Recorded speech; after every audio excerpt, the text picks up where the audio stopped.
आजची केस एक आई आणि दोन बहिणी यांची. एक आई जिनं दोन पुरुषांसोबत संबंध ठेवले, दोघांनीही त्या बाईला सोडून दिले. तिनं दोन मुलींना जन्माला घातलं. दोन्ही मुलींचे वडील हे वेगवेगळे, पण आई एकच. त्या बाईचं लहानपण अगदीच दारिद्र्यात गेलं, भीक मागतच. एखाद्या पिक्चरच्या स्टोरी मध्ये जर अशा पात्रांना आपण दाखवलं तर पुढची स्टोरी काय घडणार आहे हे तुम्ही ठरवू शकता. कहाणी स्ट्रगलची असेल, कहाणी हिंमतीची असेल किंवा मतभेदांची असेल, पण काय ही कहाणी भीतीदायक असेल?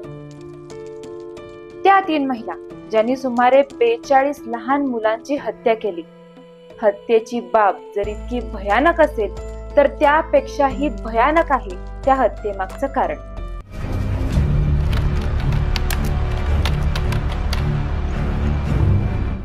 नमस्कार, मी आहे ऍडव्होकेट श्रेया.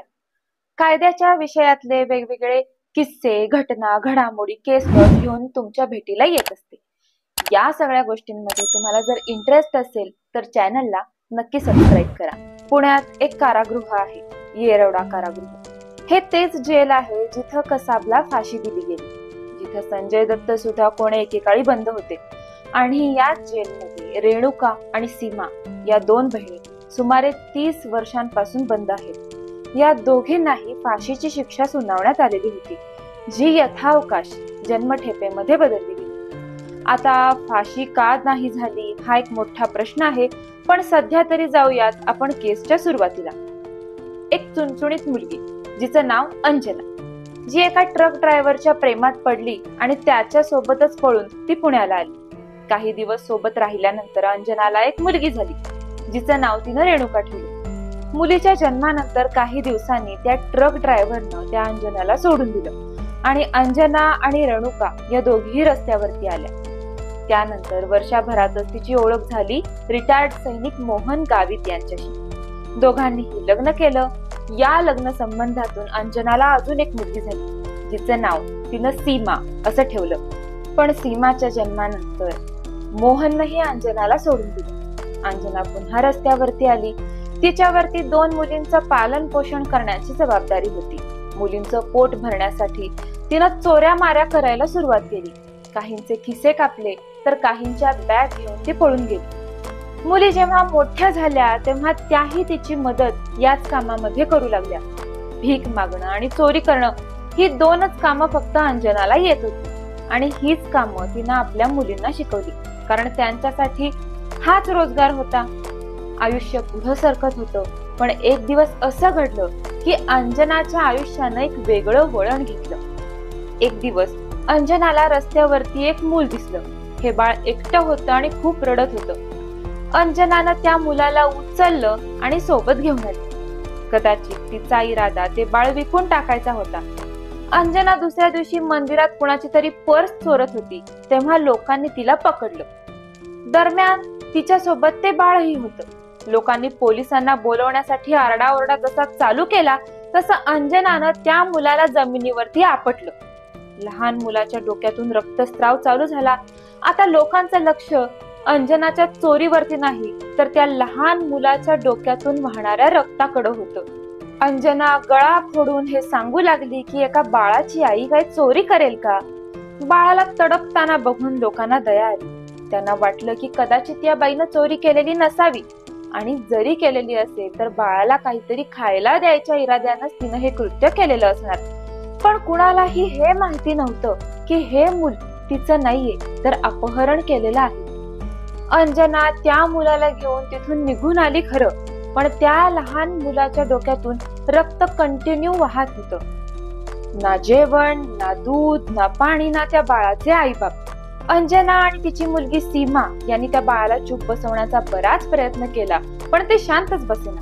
अंजनाला ही भीती सुद्धा होती की ते बाळ जर तिच्या सोबत राहिलं तर पोलीस केव्हा ना केव्हा तरी तिला पकडणारच. आणि याच भीतीचा विचार करून दोघींनी त्या मुलाची विल्हेवाट लावायचं ठरवलं आणि जवळच असलेल्या एका कचऱ्याच्या ठिकाणी त्याला पुरून टाकलं आणि सुटकेचा निश्वास सोडला. पहिल्या बळीनंतर रेणुका, सीमा आणि अंजना यांना एक कल्पना आली. त्यांना जाणवलं की लहान मूल जर सोबत असेल तर लोकांची सहानुभूती मिळते, भीक सुद्धा जास्त मिळते आणि चोरी करते वेळी जर पकडलो गेलो तर लहान मुलाला बघून लोकांना दया येते. त्यानंतर या आई आणि लेकींचा लहान मुलं चोरायचा सिलसिला तोपर्यंत चालू राहिला जोपर्यंत या प्रकरणाचा पर्दाफाश झाला नाही. अंजना आणि तिच्या मुली या कामासाठी 4 वर्षांपेक्षा लहान मुलांना उचलत होत्या, कारण मोठ्या मुलांना हँडल करणं त्यांच्यासाठी अवघड होतं. मोठ्या मुलांनी कुणाकडे तरी तक्रार करण्याची भीतीही त्यांना वाटत होती. ही मुलं काही ना काहीतरी कुणाला सांगतील आणि आपण गोत्यात येऊ. एकतर या लहान मुलांना चोरी करणं सोपं होतं आणि ही झोपडपट्टी मधली गरीब मुलं असल्यामुळं त्यांच्याबद्दल कुणी तक्रारही करणार नव्हतं आणि जर पोलिसांमध्ये तक्रार केली तर पोलीस एंटरटेन सुद्धा करणार नव्हते. हा ठाम विश्वास त्यांना होता. रिकाम्या वेळेत मुलं चोरायची, भीक मागायची, चोरी करायची आणि जर कुणी आळ घेतलाच तर मुलं जमिनीवरती आपटायची, जेणेकरून लोकांचं लक्ष चोरीपासून विचलित होऊन मुलांच्या रडण्याकडे जाईल. अशा पद्धतीनं त्यांनी अक्षरशः ढालीसारखा मुलांचा वापर केला. यांच्या लहान मुलांचा खून करण्याच्या पद्धती सुद्धा अतिशय बिभत्स होत्या. पाण्यात बुडवून मारायचं, गळा दाबून मारायचं, जमिनीवरती आपटून मारायचं.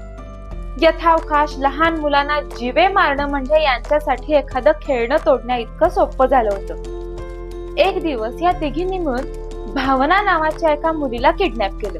ही तान्ही मुलगी सतत आई आई आई म्हणून रडत होती.